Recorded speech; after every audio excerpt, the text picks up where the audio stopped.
Obviously, big spoilers in this talk through. I think structurally, every part of the movie was literally as based as could be.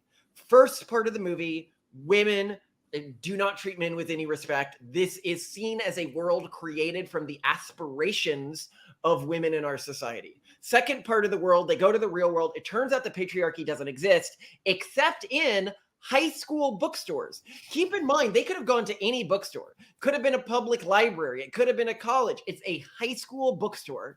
Then they come back to this world. Ken convinces everyone voluntarily to join this new reality. When they run into people who have beliefs that are different from them or a way of structuring their lives that is different from them, they immediately say, these people must have been brainwashed.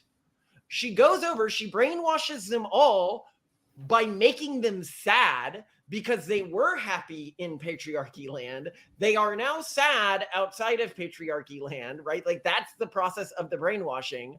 And then they take power again by taking advantage of men's good nature and genuine care for them while they have genuinely no care for men.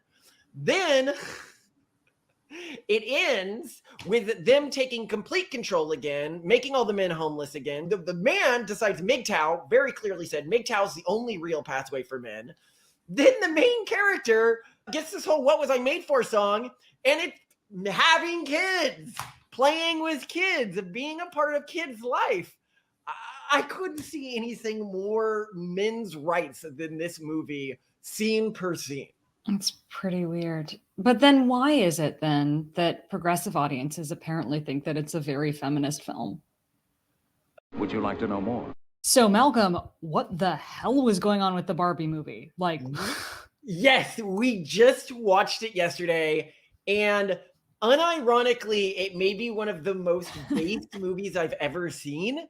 But from a very weird perspective, like I think I actually question this. I know from interviews that the person who wrote it did not intend for it to have an incredibly anti-feminist message. Yeah, I don't think it's intentionally anti-feminist, for sure. My read is that either somebody in the editing process or somebody that had ability to influence the scenes that were shown and like dialogue lines occasionally.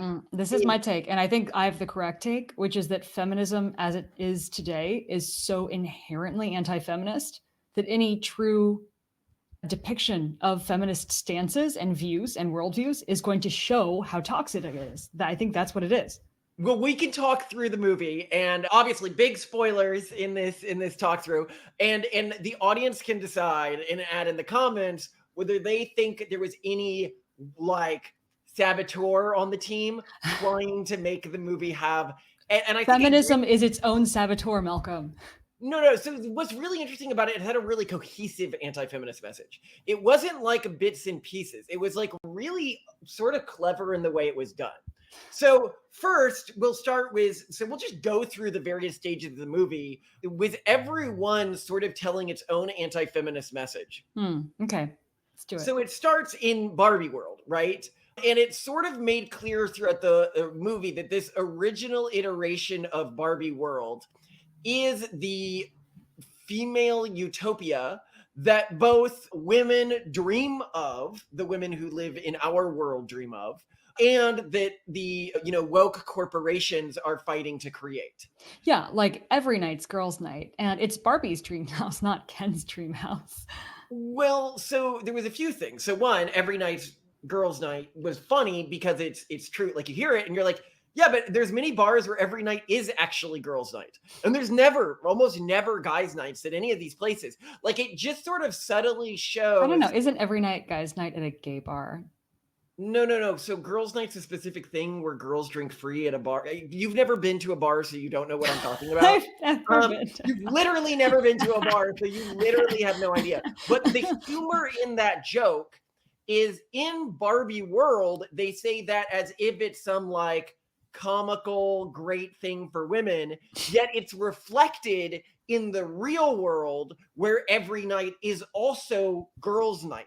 And by real world, we mean real world and like actually not in the movie, because there's a like real actually world in our world. And what it shows is our world is already so comically feminist that it parallels many things in this fever dream world that she started in. But Yeah. a really telling part of this fever dream is that the men in it are, one, homeless. It was true. They're one, They are homeless. Yes. two, none of them have a job. Yeah. And, Point. and three, they live solely to try to please women. Well, they are only relevant on a day where Barbie recognizes them. They're only relevant when they are an accessory to Barbie. Yeah. Right. So, but they live to please these women, which is interesting because I think if you look at I think many, obviously there's the most extreme red pill fever dreams and stuff like that. But in many conservative fever dreams, I think that women would still have a role. They'd still have homes. They'd still, when they were born, it wasn't that they were born purposeless. But I think what we're seeing here is the fantasy of the actual ideal world that some women in our current society and like the woke companies strive for is this dystopia. But it gets really interesting when she goes, well, actually, do you have any more thoughts on this part of the movie? Well, this shows up in several stages of the movie, but it's also super clear from the very beginning that Barbie is extremely asexual. Like there's one scene where Barbie has a big blow up party at her house. And at the end, this is also in the promotional materials, Ken says, hey, like, I'd like to stay over tonight. She's like, oh, why? He's like, because we're boyfriend and girlfriend. And she's like, to do what? And he's like, I really don't know. And I just feel like the asexuality of both of them also kind of points to the plummeting sex rates of people right now. I mean, we are looking at a more sexless society right now where people are living alone. They may pretend to have boyfriends and girlfriends or have performative boyfriends and girlfriends, but not really be intimate with other people, which is something that was also pretty big in this world. Even the way that they interacted, like in the opening scene, Barbie wakes up and she's in her dream house and she's just, hi, Barbie. And she just says hi to all these people. And it also feels very similar to me, just the way people interact very shallowly online, just liking each other's posts and kind of seeing each other everywhere and feeling kind of surrounded by people, but never having any form of deep conversation or engagement. But the point of this initial world, right, is it is the ideal that many women strive for or wish existed, right? Like that is why they're playing out this world, right? Yeah. And I think something that you captured in what you were seeing there are two things. One is this ideal relationship she has with a guy is one in which she is not committed to him in any meaningful context, one in which they do not sleep together. She has to do nothing for this guy, but he just adores her. And basically, she keeps her primary guy as a permanent side piece, or what in the real world would be a permanent side piece. And friend zoned, but without being explicitly friend zoned. But yeah, well, that's what a side piece is. I know that you never. I know. I thought side pieces were people you still kind of sleep with. Friend zone people. No. So the ideal perfect side piece is somebody who's just always there for you as a backup, but you don't even have to sleep with. But anyway, we can talk about the semantics of this later. The point here being that's their relationship, that he is just this permanent attachment to her that she needs to invest nothing in, and that she genuinely cares nothing about. Yeah, and it's pretty clear that Kens in this world are kind of existentially depressed and aimless. Well, no, but this is also true throughout the movie. It's not that they're existentially depressed, it's that they existentially do not matter. And this is not true when the Kens take over, but we'll talk about this in a second. So then Barbie, for plot contrivances, goes to the real world. Now, this is sort of stage 2 of the movie where they're contrasting her in original world to her in real world. And the most interesting thing that you're sort of supposed to be tracking is what's going on with both her and Ken in the real world. Who stows away? Who stows away? Who comes along? Oh, yeah, who stows away and comes along. Yeah, she didn't think to bring Ken, of course, because Ken doesn't matter to her throughout the entire world. He is a non-human to her. She treats him genuinely horrendously throughout the entire movie. So he stows along, and in the real world, a joke that is consistently seen is Ken and her see a patriarchy, right? And yet the joke is the patriarchy does not exist. Insofar as like Ken goes to a hospital and he asks the first person he sees, can I talk to a doctor? And it's a woman, right? And he goes, no, can I talk to a doctor? And then he runs off after a random man thinking that he must be the doctor. The point being is that the patriarchy doesn't exist in this world, in the real world. Okay. Women have equality in the real world. The only place that women don't have equality in the real world, as seen through the eyes of Barbie and Ken, is within this fictionalized corporation, Mattel. But within Mattel, sort of supposed to be a different supernatural location in sort of the eyes of the movie. Like, people in Mattel are doing weird things. I'd say it's almost sort of Zoolander-ized. It's not totally Barbie world, but it's definitely on its way to being Barbie world. So it can sort of be discounted as like a meaningful thing outside of like a progressive fever dream. But anyway, the gist is Ken's in the real world, Barbie's in the real world. There is no patriarchy. Women have equality, but Ken learns about the real world through books he finds. I believe it's on a college campus, or it's on a high school campus. It's on a high school campus. Basically, he like sees first off that like men have jobs, and it kind of blows his mind. And then he sees within some corporate offices, men like actually being important and actually kind of shutting women down occasionally. He sees men getting out of cars, men wearing suits, people indicate that they respect him and will ask him questions. And then he goes to the library after seeing like billboards and the dollar bill and like pictures of presidents and pictures of men playing golf. He like gets a bunch of books on like horses and the patriarchy, and he develops this caricature understanding of what patriarchy is and just assumes that real world is patriarchy. No. So I would disagree with your assessment as to really? Okay. What it is showing is two things. One, he is coming from this fever dream that women would create if they could, like the scene is like this one end state of the feminist movement, right? I think like the most delusional version of the feminist movement. And he is shocked that men are allowed to do things like drive cars. He is like, his big win is somebody thought to ask him what the time was, that he is treated at the most base level like a human being. This is what's shocking to him. And then he wants to learn about this. So he goes at the center of indoctrination in our society, right, to a high school, and he reads about the concept of the patriarchy, because this is what he's trying to learn. He's like, okay, what's going on in this world? What's going on in society? So he goes and he reads about the patriarchy. Now, what's really important is this knowledge he's getting about the patriarchy is, one, it's clearly seen, this is what's being taught to young kids in our society, okay? But it is not from the actual experiences he has in the world. And this is fascinating to me. So then he goes back to Barbie world and he tries to set up the patriarchy as he has read about it from the perspective of progressives, right? And what's fascinating about this is, one, they are telling you this is what we fear, or the way that we perceive the world as actually being. Ken world within this Barbie world is the world that little girls are taught exists when they become adults. It's the world that they are taught exists in boardrooms. It's the world they are taught exists in companies when they are in high school. But it is just as much of a fever dream as this what would happen if feminists won fever dream. So I see what you described differently. And I don't, yeah, I mean, that's one way of interpreting it. I think he more got a caricature of patriarchy and just saw what he wanted to see and saw an aesthetic. And what I actually see is more like, he feels to me very representative of the like Bronze Age pervert facet of the internet, where like their vision of masculinity and the patriarchy doesn't actually represent very accurately historical. He learned nothing about the patriarchy from conservatives.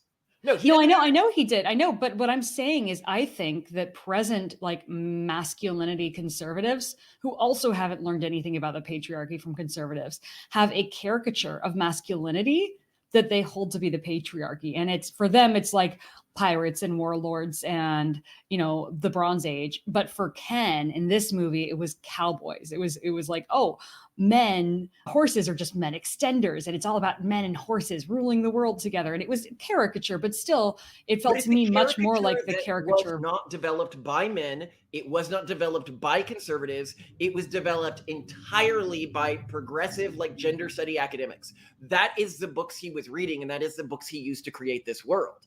He read a book. I would say maybe you're a little bit right and I'm a little bit right. He got a book on horses and he got a book on the patriarchy. I will say that this is a really interesting and telling part of the plot point. So if we're seeing Ken's vision, the one that he tries to create in Barbie world, as being a feminine understanding of what the patriarchy is, right? Like this fever dream that was created by gender studies academics.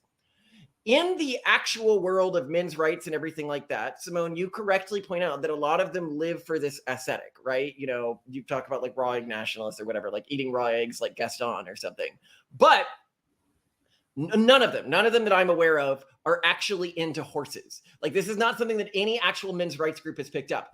But what's really interesting is when feminist organizations end up trying to appeal to men's rights groups, they always go for horses. So remember when Bud Light had that massive fuck up and nobody wanted to buy their products anymore, and then that ad they wrote to try to make it better was like horses running in a field and like talking about how they're still connected. Oh, I thought they were trying to harken back to their old Clydesdale. Wasn't that Bud Light too? The Clydesdale Super Bowl ads? I don't know, but the point being is that when feminists try to idiotically communicate with masculine men, they very frequently use horses, which is really interesting because almost no men's group actually uses horses to intercommunicate masculinity.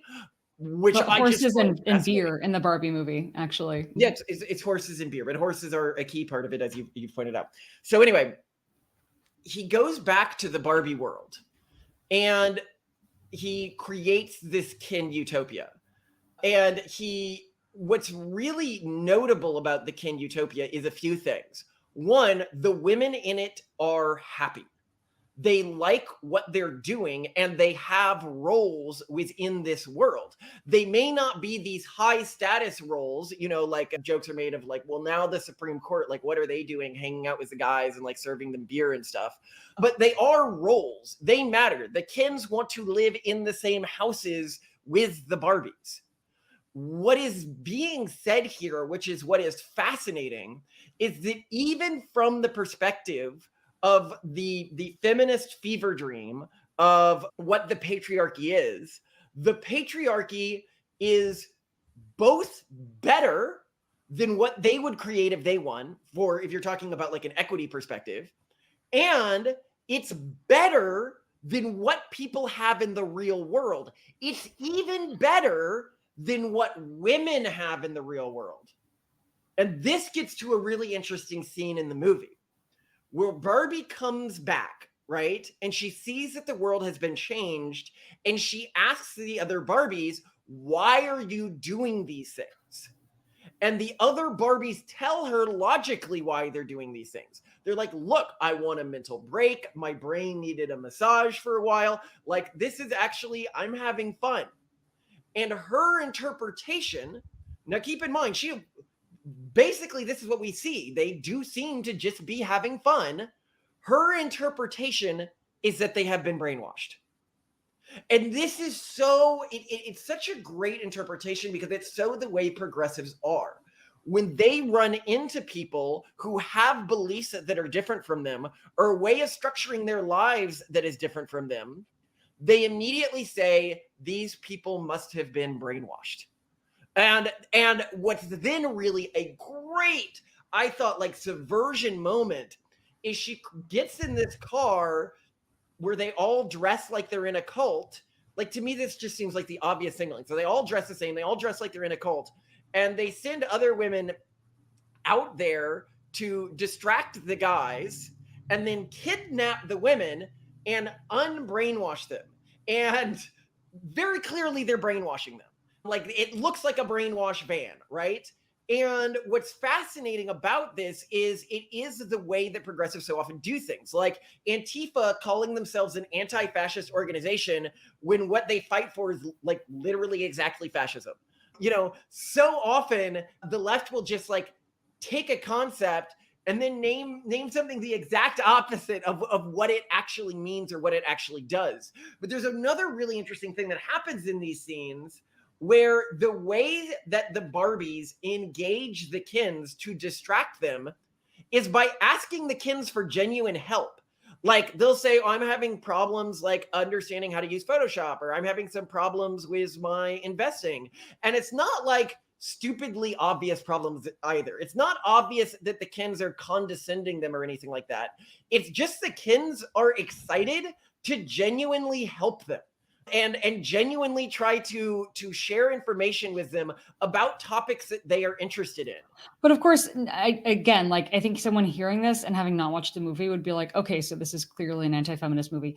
No, really, like what I think the filmmakers were trying to do is demonstrate that men simply cannot resist an opportunity to mansplain, and that the trap was to mansplain. But Another thing here's I'd note why I about don't the think quote that unquote that's what is brainwashing of the Barbies is that actually they come across as just as Stepford wifey and brainwashed at the beginning, like when they're all just in happy Barbie world.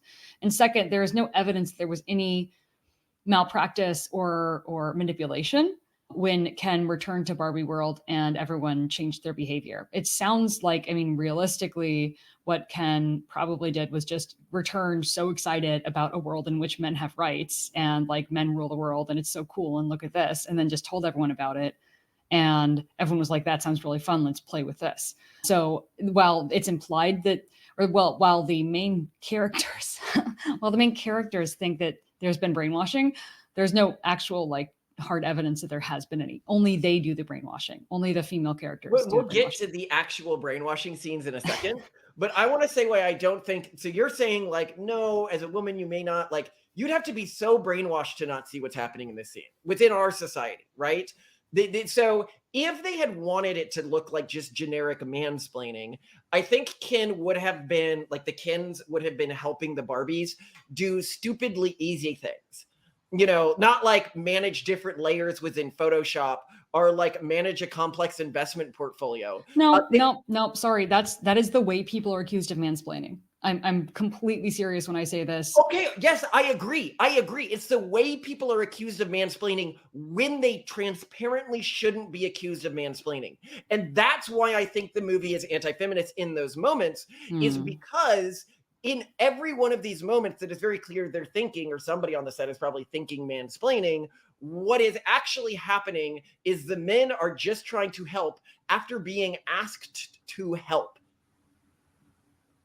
which is different. And also keep in mind, and we'll mention this now because this is the scene that happens near the end of the movie, is it's pointed out by sort of the god of this world, this character Ruth, that the creator of Barbie, that both Barbie and the patriarchy are imaginary concepts that do not exist in the real world. That people make up because life is hard. That people make up because life is hard. But it is pointed out, point blank, spelled out in the dialogue of the movement, the patriarchy is made up.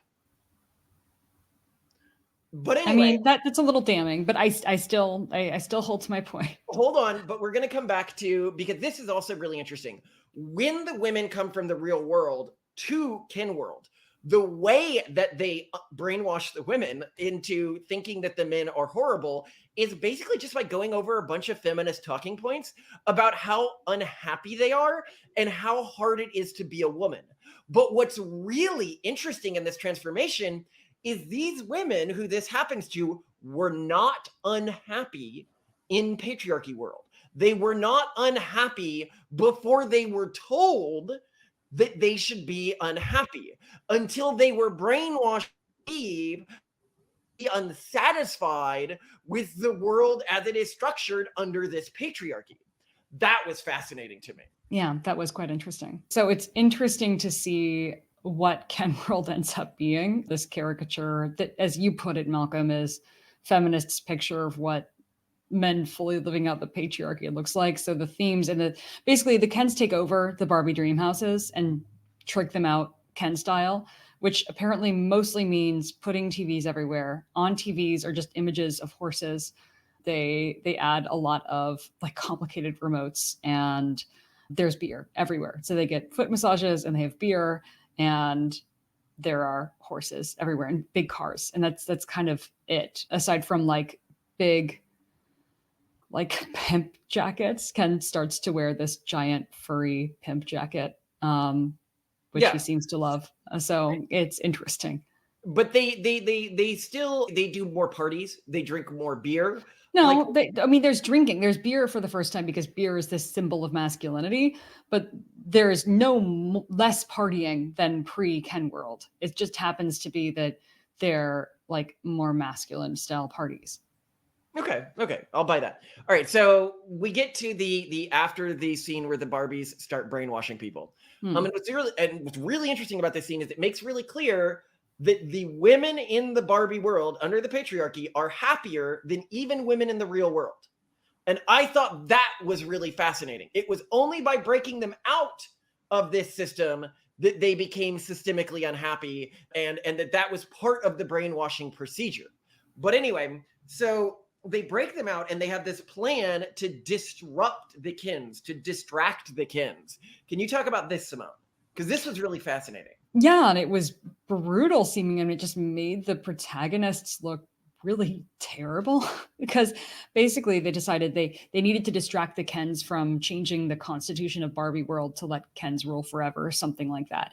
So in order to do that, they decided that they would all express romantic interest in all of the Kens and watch Wrapped as they played the same song on guitars, and then pretend to be distracted by or into a different Ken, and then switch places and go to that other Ken to make all the Kens jealous of each other and prompt all the Kens to fight each other, which is just like before we so. go further, there's a few scenes here that are really worse. It is made explicitly clear throughout this that Ken, within the patriarchy, genuinely cares about Barbie, wants her to be happy, and wants to be together with her. Well, he also expresses frustration. I mean, he does kick her out of her house and throw all of her clothes out. So it's not like he's been. When she treats him really poorly. Yes, well, she does, but she had that coming. But I'm just saying, like, one, I do want to give two caveats. One, this is not the ideal world for women. This like Ken rule Barbie world, because they took all women out of all positions of power. But that doesn't mean that the women hadn't done the same thing. It's just like, okay, well, that's not an ideal world. And also, you know, Ken did.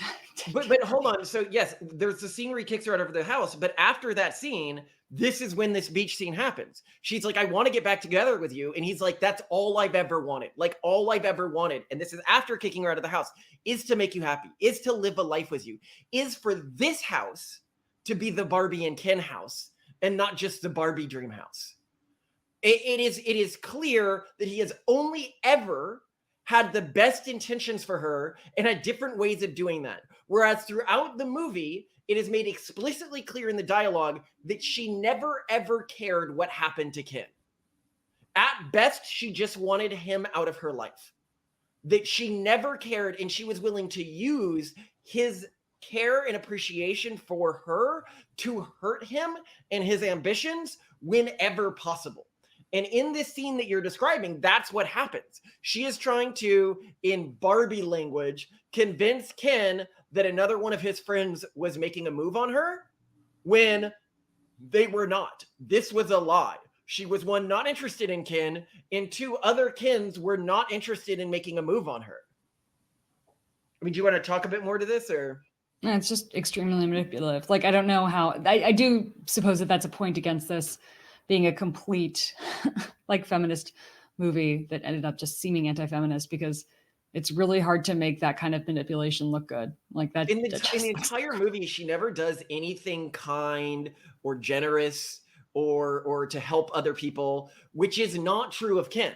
And it's not true of the Kens more generally. In fact, I would say that the way that the Kens go out of their way to help the Barbies when they're distracting them is literally nicer than any single thing that the protagonist does throughout the entire course of the movie. And that is wild. The way that they hurt the Kens is by manipulating. And this is almost more of a red pilly message than I would work into a movie. The way that in this movie, women manipulate men is by utilizing men's genuine care for women, because women are incapable of caring for men in the same way that men care for women. Like, that seems to be the message of this part of the movie. Yeah, not going to disagree with you there. It's pretty bad. So let's talk about the resolution of the movie, because it is equally, like, I don't know, to me, it really spells. So one, in this scene where the Barbies distract the Kens, it's only temporarily. Like, the Kens never really, they just sort of play fight with each other and then realize that they all really like each other and are happy together and that they don't really have any conflict with each other. And they do this on their own. It's not like some outside force or the Barbies come in and help the Kens make up with the other Kens. The Kens do this on their own, which again is very different than what I would expect if this had a genuine feminist message where the Barbies would help the Kens resolve things. So the Kens resolve things on their own, just not fast enough to prevent the Barbies from changing the laws, so no kin can ever have power again. And the extent to which they want no kin, so you would think, like, to me, if this was actually a feminist movie, at the end, the Barbies would realize that they were wrong in the way that they treated the Kens, and they would introduce some level of equity into the world. Yeah, like maybe let's share, because in the beginning, for example, it's only Barbies on the Supreme Court, and at the end, you know, the formerly dethroned President Barbie, then, you know, of course, repacks the Supreme Court with all female Barbies. And then one male Barbie comes up to him and is like, hey, you know, we'd love to have one seat on the Supreme Court. And she's like, no, maybe something really low, like a lower circuit court. And it's just insane. Like there's no concession at all. What it shows is that there is no concession in our society. There is no conception from the feminist perspective. What this movie is this is the feminist, or the feminist perspective. What many women actually want the world to be like reestablishes dominance within this world. And what they actually want the world to be like is a world in which men have no power. That is the message of the movie. To the extent where the men are then kicked out of the houses again. The men then become homeless again. At the end of the movie, the Kens are not given homes. They are not allowed to live with the Barbies. They are not allowed to have jobs. They are, again, treated worse than they treated the women when they had power. And no, it's really clear in the movie. It is. Yeah. It is. Yeah. It's like, imagine horrifying. that there was like a feminist movement, and then at the end it was like, nope, you failed. And then they give a MGTOW nothing. message. Yeah, there's sort of this thing where like Ken puts on this T-shirt that says, "I'm Kenough. I'm Ken enough." Well, the message they give to men, the message they give to Ken, is he needs to learn to be happy without women. Yeah, basically just go MGTOW. Not wrong. Unironically, MGTOW is the right answer for men. That is unironically the resolution, the story resolution for Ken. Whereas the story resolution for Barbie is that she becomes human, and at the end of the movie, it's like let up so you think she's getting a job, but no, she's visiting a gynecologist. So it's that she gets a woman, and she gets to be a human woman, and she gets to have a vagina and indulge in sexuality. Like that's what's sort of being. Oh yeah, they play off. Yeah, when she decides to go to the real world and be a human, and there's this scene at the very end where like other human friends are basically driving her in a car, and they're like, I'm so proud of you. And she gets out, and as a viewer, you're expecting that she's going to some big job interview. And no, she goes to a gynecologist. And that's the end. And wow. So with my framing of this, do you believe that somebody sabotagedly was on the set trying to make this a men's rights message? Because it has almost no part of it that genuinely gets across a feminist message, whereas almost every interaction seems to get across a men's rights message. Maybe, you know, maybe I'll switch to say that it is a very feminist movie, but by depressed feminists having an existential crisis. How about that? Like this like theme song at the end, like in the closing credits, is this like sad voice singing "What was I made for?" Kind of like, what purpose do I have? And it's kind of like, well, you know, evolutionarily you have a purpose, and it kind of involves things, but specifically referencing Barbie, and so it's showing what she was made for. But what is really fascinating about it is through that they're saying what were women made for, like what do women truly aspire for. And what's interesting is what's playing in the background during the song, which is kids playing. It's mothers playing with their kids. Yeah. Well, and it's interesting movie, also, we forgot to is you were made for your kids. And well, and we forgot to even mention the beginning of the movie where they talk about like how basically up until Barbie, girls played with dolls and girls played at being mothers, and they show a bunch of little girls in like a Space Odyssey kind of context, playing with dolls and apparently looking very bored. And sort of the message was like, oh, it sucked to only be a mother. That was terrible. And then you got a new doll. Yeah. And like, you know, now this doll that was modeled off of a sex toy is now available, and you can be anything like a sex toy. And it's kind of interesting because it does sort of show the like curve of female desirable attainment or status seeking over time, where like it used to be like the big status thing you do is be like a successful mother. And now it's gone to like being a successful sex symbol as long as you can possibly do that, which also leads to a lot of very unfortunate filtering and plastic surgery and trying to make things work when you're never going to compete with a 20-year-old, etc. So yeah, that was also like a really, like already in the beginning of the movie, it was like, oh, whoa, like this is also talking about like demographic collapse, prenatalism, like why our culture isn't producing families and children anymore. It's amazing. No, it almost cohesively to me is the most anthem movie of the men's rights movement I think that could conceivably be produced. Sorry, just how ironic is that? But like, that it starts with the girls playing with like wholesome toys, and it is very clearly shown the contrast between the Barbie and the dolls is the sexualized nature of the Barbie. And it's this moment where they're like, this is when we realized we could sexualize little kids. This is when we realized we could sell little children, little girls, a sexualized image. And make it aspirational. Yeah, and make it aspirational. And that was really weird. Like I kind of love what the movie was saying at the end of the day. I am surprised. I know some conservatives have been like, actually, this movie has many based aspects of it, but I think structurally every part of the movie was literally as based as could be. First part of the movie, women do not treat men with any respect. This is seen as a world created from the aspirations of women in our society. Second part of the world, they go to the real world. It turns out the patriarchy doesn't exist except in high school bookstores. Keep in mind, they could have gone to any bookstore. Could have been a public library. It could have been a college. It's a high school bookstore. Then they come back to this world. Ken convinces everyone voluntarily to join this new reality from what we can tell and from what the other Barbies tell the main. They must have been brainwashed. She goes over, she brainwashes them all by making them sad because they were happy in patriarchy land. They are now sad outside of patriarchy land, right? Like that's the process of the brainwashing. And then they take power again by taking advantage of men's good nature and genuine care for them while they have genuinely no care for men. Then it ends with them taking complete control again, making all the men homeless again, taking all the power from the men again. And then the main character leaves for the real, the man decides MGTOW, very clearly said MGTOW is the only real pathway for men. Then the main character gets this whole "What Was I Made For" song, and it's having kids, playing with kids, being a part of kids' life. I couldn't see anything more men's rights than this movie, scene per scene. It's pretty weird. But then why is it then that progressive audiences apparently think that it's a very feminist film?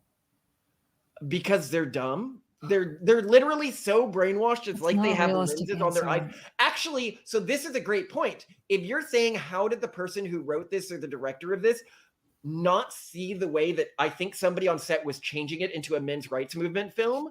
It's because they were so blinded by progressivism, they couldn't see what they were actually saying.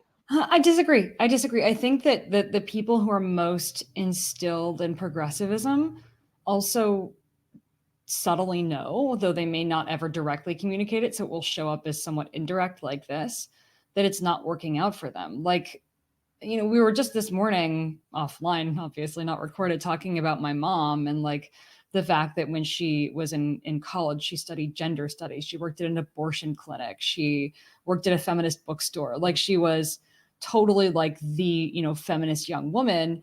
And she really tried to balance being a mother and having a career, and it didn't work. And there are just so many aspects of feminism that just don't work for people because they don't allow you to have certain things that, you know, they try to force an impossible balance that you actually could balance well if you did things differently, but that's not the way you're allowed to do them. And I think that's maybe what's going on here is that there are many feminist people who also see that society seems to be quite broken right now, that their lives are not as satisfying as they want them to be, that there's all these problems that they don't really know how to address, that they have mental health issues.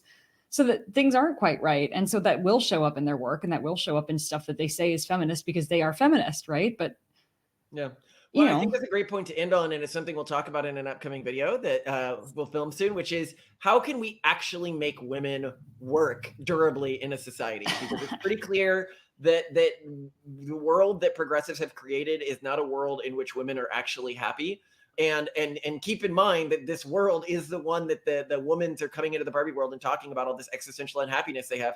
But I think it's also clear that the world that used to exist before that was also a world in which many women were unhappy. So let's talk about a new sustainable vision for femininity. And I've had such a great time talking with you today. And I love that we get these little date nights and stuff like that together. me too. Thanks, Malcolm. I love you. Thanks.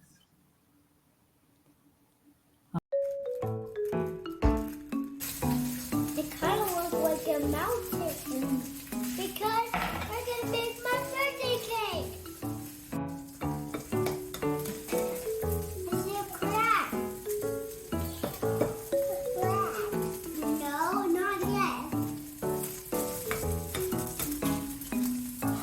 You did it! It cracked! But it crack's right here.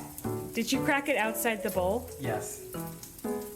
Number one is, you know what number one? Why don't you tell me? One is always third place. Okay.